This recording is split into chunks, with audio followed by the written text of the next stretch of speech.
long shadows. You see but your shadow when you turn your back to the sun. Kilal Gibran, Sand and Foam. Perhaps this social and moral responsibility to each other has become harder for us to understand nowadays because we no longer need to erect city walls to stake our territory. City walls are visible reminders that we belong to each other, that we are a community, and that we are responsible for each other. There are no guarantees that all will be well within the city walls, but it does make it easier to hold leaders, neighbors, and each other responsible. The well-being or lack thereof of the community is more apparent to visitors, for instance, when the city is enclosed by walls. Whereas today, we drive past the homeless at a street corner and barely think about where social services or city hall may be, or the homeless shelter, which is likely tucked well out of sight. And even if we were to locate these centers of political and moral authority, it is still not clear what community of people is responsible for the care of those who cannot care for themselves. There were people, however, who inhabited our land before we got here, who knew how to live and care for all life within their communities. Indigenous peoples didn't need walls or borders to define their responsibilities to each other, their neighbors, nature, and the earth. They knew the oneness of all, as well as the importance of cultivating the individuality and character of each member.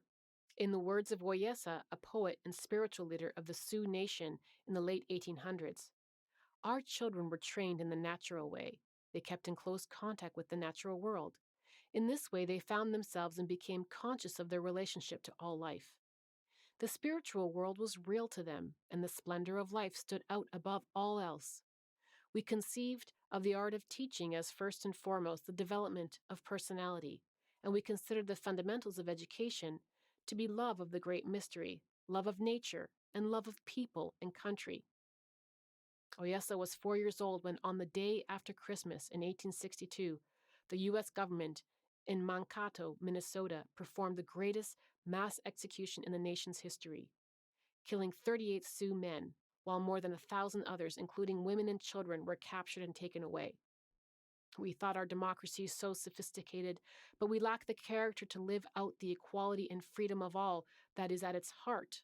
We couldn't even hear its heartbeat when it was modeled back to us in the halls of democracy with a civility and clarity that rivaled Roman senators in the case of Chief Red Jacket of Seneca, recorded in his famous address on religious freedoms to the U.S. Senate in 1805. Though the tragically aggrieved party, the chief's address was filled with references to the white man as friend and brother, and wisdom that sought unity, respect, and well wishes for all. When Chief Red Jacket concluded his address, he rose and approached the missionary responsible for evangelizing to his people and extended his hand. The missionary, it is recorded, refused to take it. We act so surprised at the incivility and injustice we are experiencing today in the political sphere, trickling down from national politics to local communities. Trump didn't shake Clinton's hand, so I don't need to shake the hand of the candidate that just unseated me for mayor. A contagion of incivility. Besides, why shake hands when a handshake doesn't mean much today anyway? This too is not new. The history of our relationship with First Nations is one of serial broken promises, handshakes, contracts, and treaties. That's what you do to people when you don't value their humanity. We're shocked by today's rape culture and blame it on anything from Hollywood to the latest public figure. But we forget that before there was television, the leadership of the people who settled the continent denied the basic humanity of both those who they enslaved as well as those who inhabited the land before us. And why? For the purpose of enriching themselves. And rape and destruction of the family and all sense of security was an integral part of the program. The message to people whose humanity is not valued is there is no sanctuary for you here, no place to hide, no place to run. Then there are the pundits, whose memories must be very short, who posit that the election of Donald Trump as president is the cause of this explosion of incivility and chaos. Yet we didn't mind when Trump's incivility was entertainment, firing people into oblivion before a national audience. How many employers, fueled by this example, harshly terminated individuals whose value and potential they did not see, when they could have invested in them or sought their talents or even an agreeable transition? Employees are people who live in communities. Let's stop pretending workplaces are separate from community, places where robots go to die. Violence, injustice, and incivility pulse like a dark vein throughout Canadian and U.S. history, but so do our democratic ideals, our innovation, and hope for renewal. Visions of Sustainaville. Visions are important. In the words of George Washington Carver, black slave turned decorated botanist and inventor, where there is no vision, there is no hope. To inspire and direct our footsteps, visions must come from the heart, which is why so many corporate vision statements remain as inanimate as the paper they are drafted on. When they come to us in the night, visions are called dreams. The very movement of history seems to be directed by the conception of these dreams and efforts to realize them. How we conceive of the future, in other words, is of utmost importance to our collective destiny. In the rubble of the collapse of Western Rome in the 5th century, St. Augustine of Hippo envisioned the City of God, a colossal book, 1,000 pages in Latin alone. This book is considered by many to be the most influential book in medieval Europe.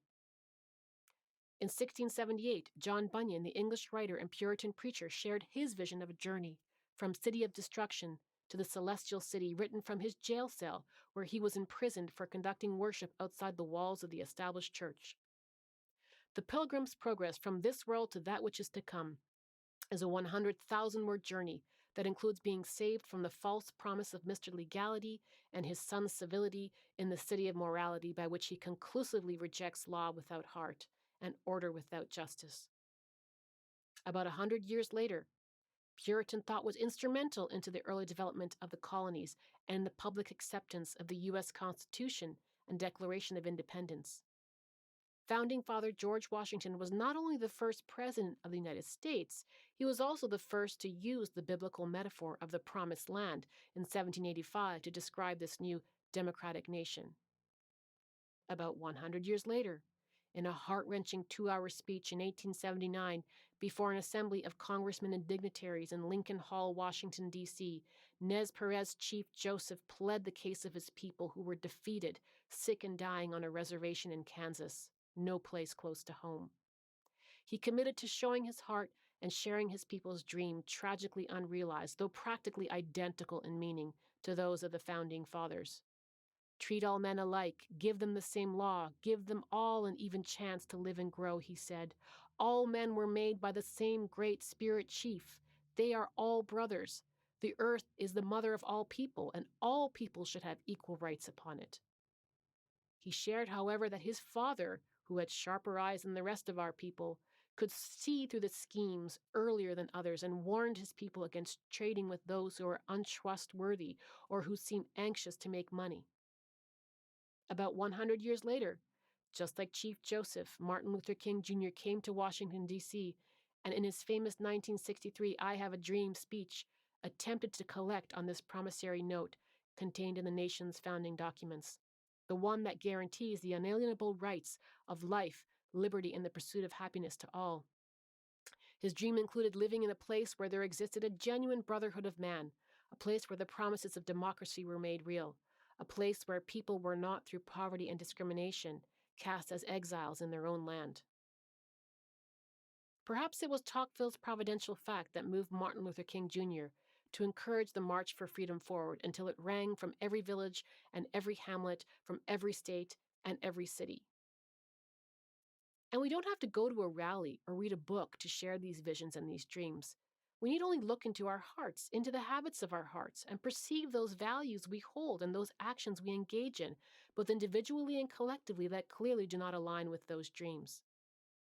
This has everything to do with the way we treat each other, the ones we love as well as those we may call enemies, our neighbors, our co-workers, our leaders, those who work for us, people who associate with us, those with whom we collaborate, and those with whom we disagree. It has everything to do with the way we educate in our society, from the home to the nursery school to elementary, high school, higher learning, and continuing education. It has everything to do with how we prepare and encourage people to be active participants, citizens in their community and our societies. It has everything to do with the way we govern, manage, and lead our governments, businesses, and organizations. It has everything to do with the way we steward our assets, be they capital, natural, or human. It has everything to do with understanding that the way in which we live, produce, and consume puts us on a fatal collision course with the natural world, and finding ways to do this differently, sustainably. But it will all be directed by our emerging collective vision of Sustainaville. Not only do we need to formulate and articulate the sustainable future vision together, but we also need to embrace it in our hearts, as we all have our share, our duty in its manifestation. The most widely accepted vision or definition of our sustainable future is a community that is economically, environmentally, and socially healthy and resilient, with development that meets the needs of the present without compromising the ability of future generations to meet their own needs. Sustainable, this vision of the promised land is one we can achieve, and we will decide as citizens, communities, and nations through unity of action and sense of collective purpose whether we will wander for 40 years through the wilderness, distracted by endless quarreling as we circle the same mountains over and over again, or take the direct route, which, if followed with clarity of purpose, requires no more than a few days on foot. The direct route is one where everyone, not just some sustainability experts, environmental gurus, or government departments, understands our purpose, our values, ways to live them, and how to measure progress holistically. While it is good to celebrate success, how we define success is important. We have become all too aware of how the traditional gross domestic product is a poor measure. It says little about human well being, especially in countries characterized by great inequality and disparity of opportunity. It says nothing about the sustainability of the way we live within the environment. We have all sorts of awards that celebrate important innovations in what is being called the fourth industrial revolution. This is a new age where data and smart technology are disrupting economies and industries and attracting world investors to erect brand new megacities in places such as India, Egypt, Morocco that are green and smart wired before they're inhabited by a single citizen. Or will they be citizens? What is their governance structure? Is it a democracy? Who ensures justice? What privacy laws and enforcement mechanisms exist to restrict the misuse of data collected by everything from smart sidewalks to storefront windows? If new technologies and innovation were the comprehensive answer to our sustainability challenges, Palo Alto in Silicon Valley may well be our model. The city hosts the headquarters to so many of the world's major high-tech companies, from Tesla to Skype. Companies, cities everywhere compete to attract. It is consistently ranked in the top GDP per capita or richest city scales, and has highly educated population and high employment numbers. And yet, Palo Alto is now being dubbed the suicide capital of the United States, with a disturbing trend of cluster suicides taking place among teenagers. The youth suicide rate is almost 3 times the nation's national rate. If achieving 100% renewable energy was enough of a goal, the mountainous African country of Lesotho would be our model. Through a major utility asset project called the Highlands Project, a network of dams that exports water to South Africa, providing almost all the country's power along the way, it has met this mark. The project, however, is rife with controversy, including serious corruption. If the gospel of urban transformation was enough, if healthy built environmental planning was sufficient, then we would be modeling our communities on the town of Celebration in Florida. This master plan community was built by the Disney Corporation in 1991 to be a utopia, a place where everything is perfect and people are happy, happy, happy. The reality in Celebration is that the residents, 91% white and 1.5% black, report the creepy and eerie feeling of living in what residents call the bubble, and the social isolation that results from stepping outside of it in any way is neither inclusive, nor diverse, nor happy. Over the course of my consulting work, I responded to a request for proposal from a First Nations community that was seeking a firm to draft their sustainability charter, the type of document that many municipalities are now incorporating in their planning in one way or another, either through their own volition or because it is becoming a prerequisite for accessing grant funds from higher orders of government. While we've been struggling to learn how to think holistically about environment, economy, and the well-being of society, this document began by explaining that the new terminology that we are using to describe sustainability is built into the history and values of our people. The task then was to describe in our modern terms what they already knew, but our hearts could not hear. May our hearts hear this time that the path to Sustainaville, to be lasting and effective, is people, planet, and prosperity, powered by a sustainable ethos or culture as the engine that sustains us. For those who still despair at the great sustainable community building task before us, remember the words of the brilliant Israeli politician and diplomat Abba Eban. Men and nations behave wisely when they have exhausted all other resources.